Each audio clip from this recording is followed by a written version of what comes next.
Hello, welcome to SquishiVision, where we're going to basically do a live watch of the new Black Widow trailer. I dropped it, I think, yesterday or the day before. I lose track of time. It dropped over the weekend anyway, so we'll give it a watch.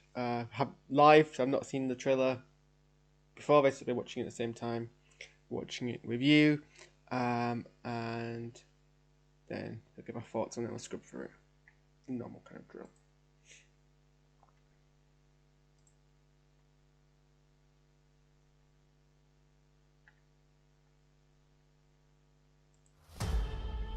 You don't know everything about me. I've lived a lot of lives. Before I was an Avenger. Before I got this family. I made mistakes. Choosing between what the world wants you to be.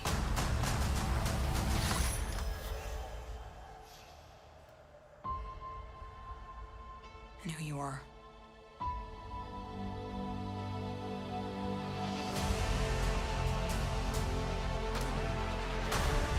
We have to go back to where it all started. Where did you think I was all this time? We have unfinished business. My girls are the toughest girls in the world.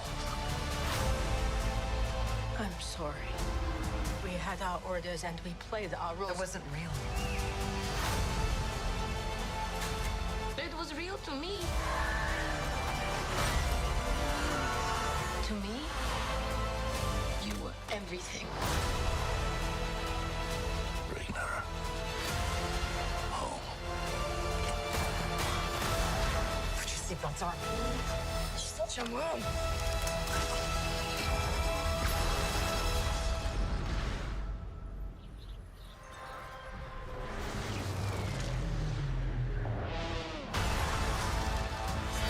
One thing's for sure. I'm done running from my past.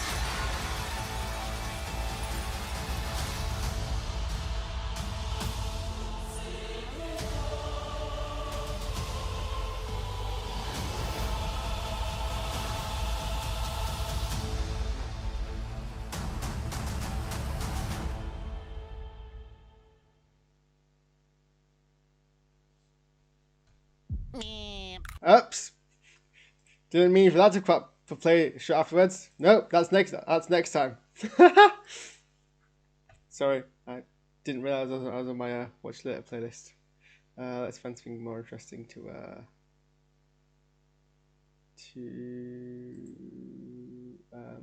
put the camera on. That's too dark. Yeah, we'll go with that. Yeah, so early today I got a notification on my phone because of the news app that I'm subscribed to from The Independent saying that fans were unimpressed or critical or something of the fact that the trailer ends on the Avengers theme, which is what it does end on. I'll just play it back. I mean, I don't know why I'm playing it back because I've literally just heard it, but...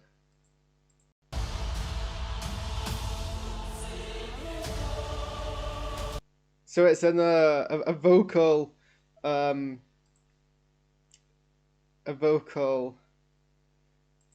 cover of the Avengers theme, which seems a bit of an...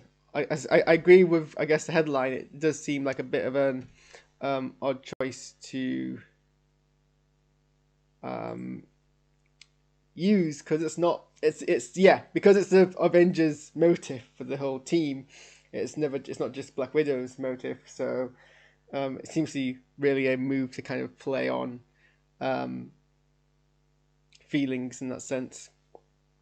And yeah, I guess that it just kind of explains why this trailer drops now, because obviously now they know when it's come out, so they can drop a trailer with the release date on. So that's obviously the motivation behind it. But let's script for it and see what we can. So yeah, we start off with kind of... So this is set between... This is supposedly set between Civil War and Infinity War, but I'm pretty sure that doesn't really explain why her hair is... Well, no, I suppose this is from the past, then yeah. So, no. ignore that doesn't make any sense. Yeah, it doesn't explain why her hair is consistently dyed red or ginger for the entire film, because isn't she? Because when we leave her at the end of Infinity War, she's blonde, and then when we see her at the beginning of Endgame, 5 years later, it's kind of faded out.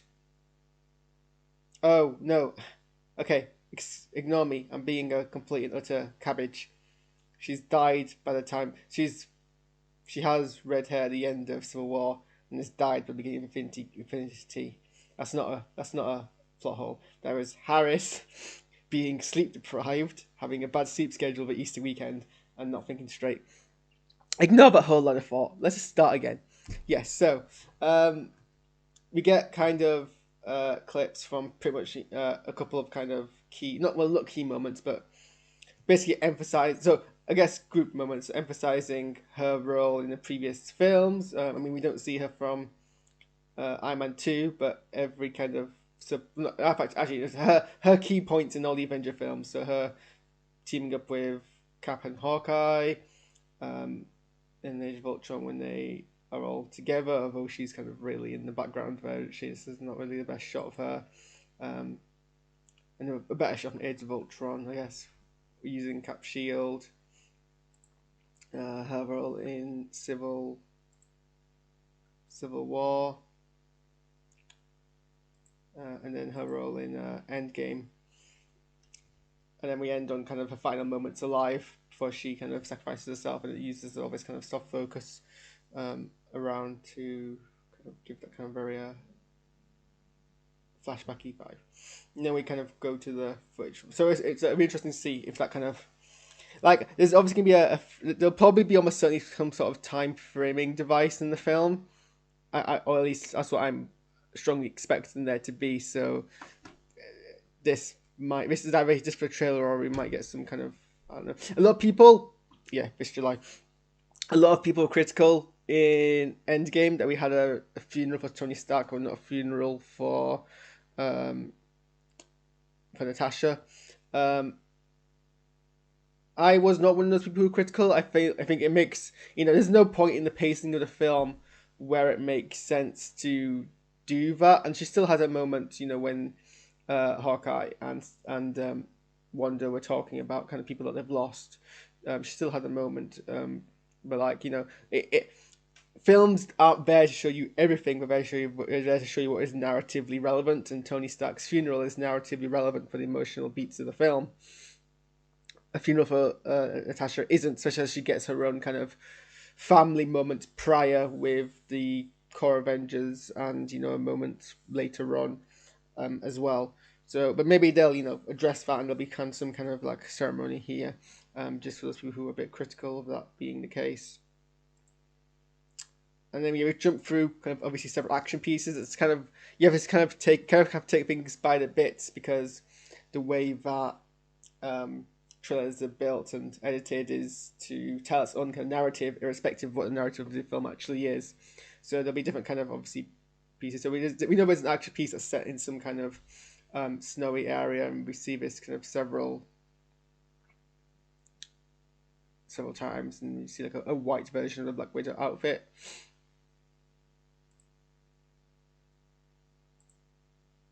And got the same kind of weaponry, the same kind of holsters, and the same buttons. Not sure who this character is.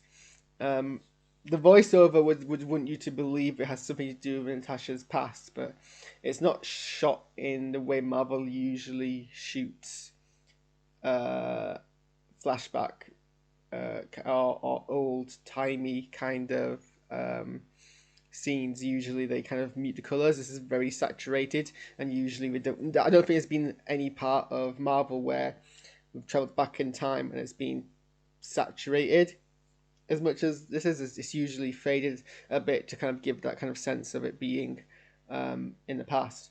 So what I would think is this is some person who is probably connected to Natasha, but is, well, actually maybe it's slightly the past. And the reason I say that is later on, if I can find it.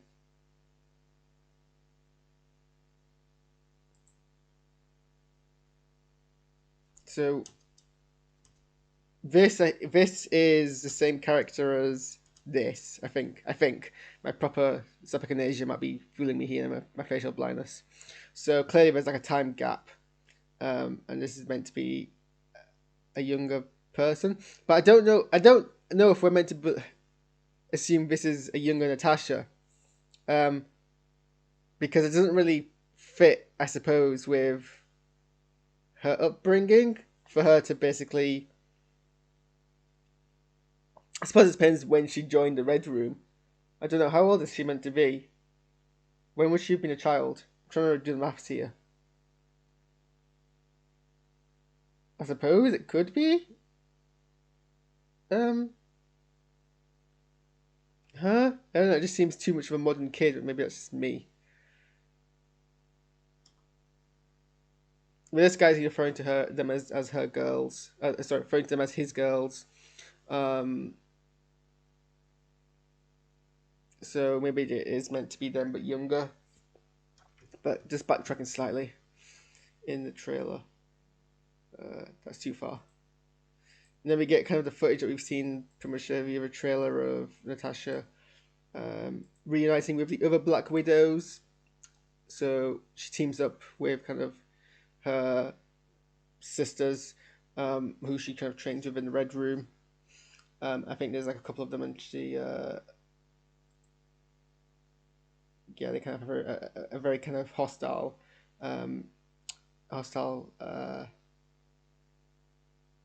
unification. Reunification. Reunion. That's the word. Reunion. Reunification is something else. They have a reunion there. I can't remember. I should probably bring it up on Google, because this is where my memory fails me. Because I'm going to forget all the character names. So let me just bring up on Google. Character names and also actor names, which I think I'm perhaps a bit more forgiven for not remembering. So this is Yelena Belova, played by Florence Pugh, who I hope I'm pronouncing that surname right. And she obviously plays someone else who was kind of trained at the same time, so there's like a sisterly figure to Natasha Romanoff. And yeah, there's obviously some conflict that we meant that at least starts off the thing about, them having gone separate ways and her abandoning her. It's a pretty, standard,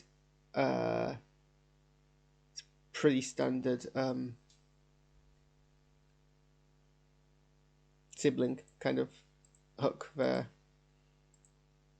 And then yeah, so this is Daniel Harbour playing Alexei Shoshakov, who is the Red Guardian. So he's meant to be, he's another super soldier, counterpart to Captain America. And it's actually I don't think this is going to tie into this. I can't remember what the original kind of release slate was for Marvel now. I can't remember what was meant to, because Black Widow was meant to be released before any of the MCU shows when they got pushed back, and then WandaVision was the first thing that got released in Phase 4. But obviously we're meant to be promised that now that the Marvel shows actually are under the same development creatively as the people who do the films. There's more of a tie-in. So when I first heard that there was going to be like a Russian Captain America in the films, I had the same kind of thoughts that I had when it's just now being released about the other super soldiers in Falcon and the Winter Pew. It might be pronounced Pew, I don't know. Whether this is kind of retconning MCU past by having been multiple soldiers, but I guess now that we've seen about Falcon Winter Soldier, and that's done a good job of contextualizing all these other kind of super soldiers, it makes sense that there's actually now more of them running around. So yeah, this is the Red Guardian, and I guess the way about it kind of, the way that it kind of contextualizes it as Captain America's super soldier-ism is kind of the only perfect one that worked, well, whilst everyone else always has kind of flaws, and they discuss this in the Falcon and Winter Soldier, so that kind of works out. So we're going to have, this is, clearly set in the past, so I suppose, because he's younger, unless it's kind of set in the future, he seems to be someone who we're meant to assume is younger. Not much younger, though. That's the thing, he doesn't seem much younger. I don't think so. Unless it's very, very good CGI, and I'm just really bad at telling ages, which is also kind of true, because I am really bad at telling ages.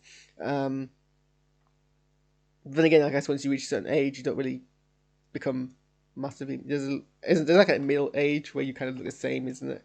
You don't have much more kind of facial growth, if that's the thing. I'm blabbing on, aren't I? So yeah, then we have a new kind of Black Widow kind of outfit, and Belova's kind of outfit there. This is kind of set. It appears to be in the same action piece where they're all kind of falling from the sky. You know, I didn't realize when I first saw her. Oh, okay. Actually, this might be the answer to my question, but I'll get it in a second. I never realized when I first saw this trailer. This is Rachel Weisz from the Mummy films. I was like, I knew I recognized her face from somewhere, and I couldn't remember where I recognized her from. And then I'm on a Facebook group which is basically just memes about the Mummy films, and a whole bunch of people are dropping memes about her being in this film. I'm like, oh yeah, that's where I know her from. So yeah, that's where I know her from. Okay, this following clip seems to be a de-aged. I think is it? I don't know. I can't. It's hard to do detective work when you have face blindness and you can't tell the difference between people's faces. Is this meant to be a younger version of Rachel Weisz, or is this Florence Pugh? I genuinely can't tell. Oh, this is bothering me now. I mean, she's not blonde. She's got darker hair like Rachel Weisz has. If this is meant to be a younger version of Rachel Weisz, which makes sense, there is a spider on my pop filter. How long ago? There's a web. Why are there cobwebs in my pop filter? It's not as if it's not something I use. A spider has joined me for my trailer review of Black Widow. So we have a guest appearance from an actual spider. You can't see them because they're tiny. Okay, buddy. Oh, now I've spoiled him. He's trying to run away. Buddy, you can't be in here. I'm going to have to chuck you outside because you'll grow bigger and then you'll spook me. I'm not expecting it. Can you? Okay, you stay there, and then once we finish this review, we go out the window, okay? But you can help me off my thoughts on this film, just as long as you behave and don't move around. There shouldn't be cobwebs on my pop filter. I use this like literally every single day to do stuff with. Why is there a spider? I don't know if you can see the spider. I don't know if I make myself bigger. It's like there. You might be able to see a slight pixel. Oh, it's moving. You might be able to see the movement. Yeah, you can slightly see it. Look very closely. It's an itsy bitsy spider. Anyway, where was I before I got distracted by this guest appearance of a spider? Okay, well, if this is meant to be a younger version of Rachel Weisz, which it might be, then maybe that actually pushes credence to this being a younger version of Natasha, which makes sense. I just wasn't expecting them to be blue, have bright blue hair. I don't know why. I think that's what's throwing me. I don't know why I'm objecting so much to her having bright blue hair, but it seems kind of weird to me. But it makes sense. So, yeah, like, these characters are meant to be kind of the parent figures to Natasha growing up. I think it's mentioned in previous films that she never really knew her parents. I think, didn't she say in Endgame she never knew the name of her father, something like that, so she never really knew her parents.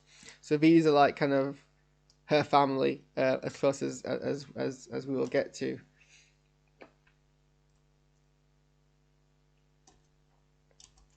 Ooh.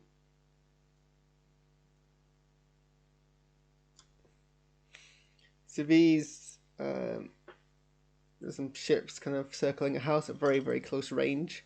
Or at least they're. She dyes her hair once. She dyed her hair in one film. She didn't dye her hair Holly's just commented on the chat saying that she's dyed her hair throughout the series, but no, she's been red-headed for literally every film except Infinity War, which is the only film she wasn't red-headed in. So I don't really buy that. Just making sure the spider doesn't run off somewhere.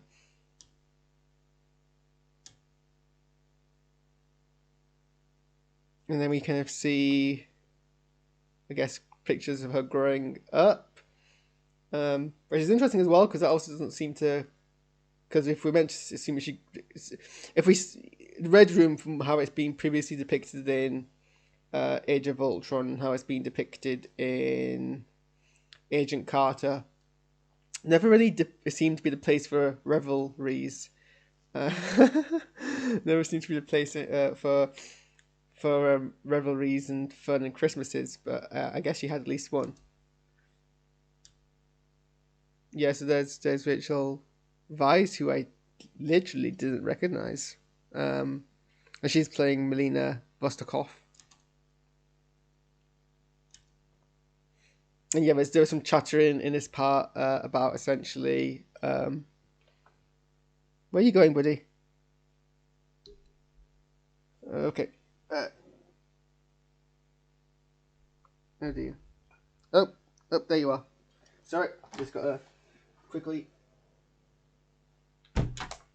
Okay, the spider has left the building. He was attempting to abseil down and out of where I'd be able to keep an eye on him, and we didn't want that. So yeah, there's a conversation happening in this part of the trailer about kind of, well, actually I can't remember what. There's something that's being said. It wasn't real. We had our orders and we played our roles. It wasn't real. Yeah, so like some chat about kind of, this whole film is probably the amount of themes of identity and expectations, and forming your own path, which is a pretty standard, thematic plot hook to do in a lot of films, and so there's gonna be some kind of discussion on that. So here we see, this looks far too modern to be the Red Room, the same Red Room that we saw. Well, I think this doesn't seem to resemble the Red Room that we saw in Age of Ultron. And it's possibly a kind of more contemporary Red Room, because we know the Red Room kind of lasted from the Second World War and continued way on to modern era. It never really, so we might be dealing with kind of more the kind of current, in fact this film probably might be just about, Natasha dealing with the kind of Red Room program as it currently exists, and maybe kind of trying to shut it down, save people from becoming like her. So these might be the kind of like the new recruits for that.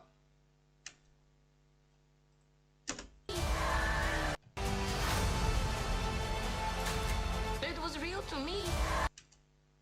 So yeah, that's kind of just the character conflict between them all.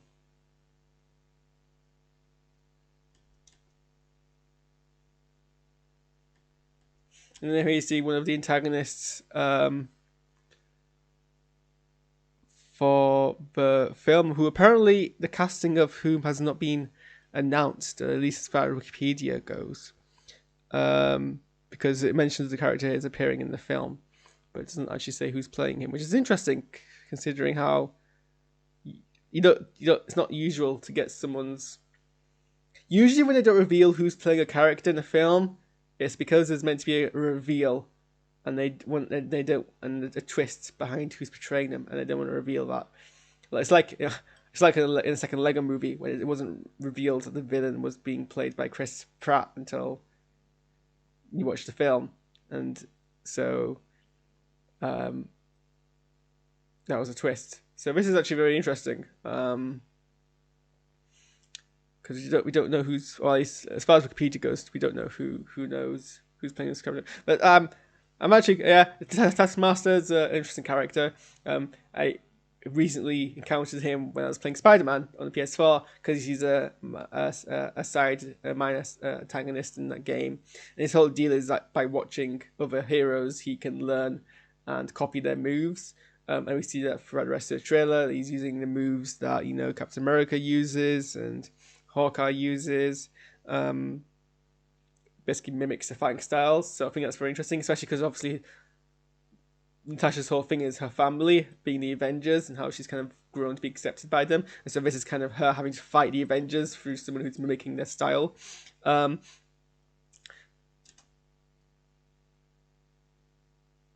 yeah, so we see this person telling him to essentially bring them home. So this is potentially like the people who are now running the Red Room at the moment, and they want to kind of reclaim one of their old assets. So yeah, we see the Taskmaster kind of using Captain America's moves against Natasha, and using kind of Hawkeye's moves against Natasha. And then this is kind of, you know, I guess the big action piece in the film. This kind of aerial fight between them.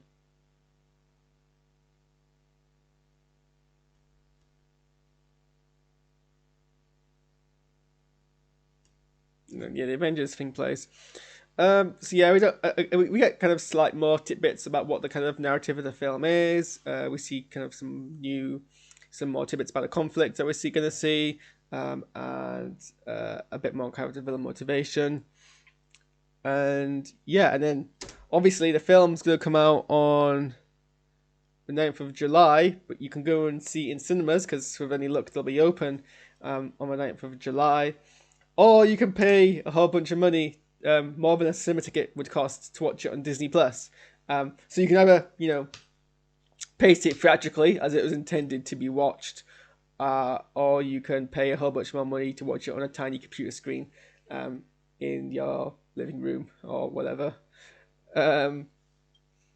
Yeah, I mean, they were saying for a long time they were not going to release this on Disney Plus. They didn't want to follow that model because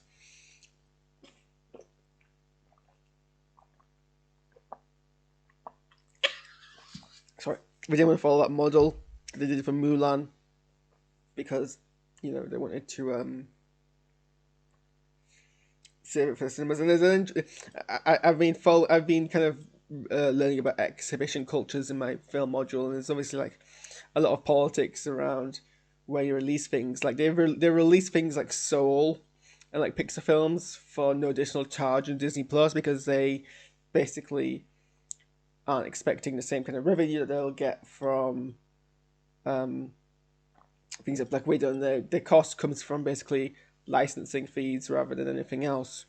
So it's interesting they kind of relented on that, but it's weird because they relented on where they're relenting on where they're releasing it, but they're releasing, it's not as if like you can still watch it in cinemas on that day.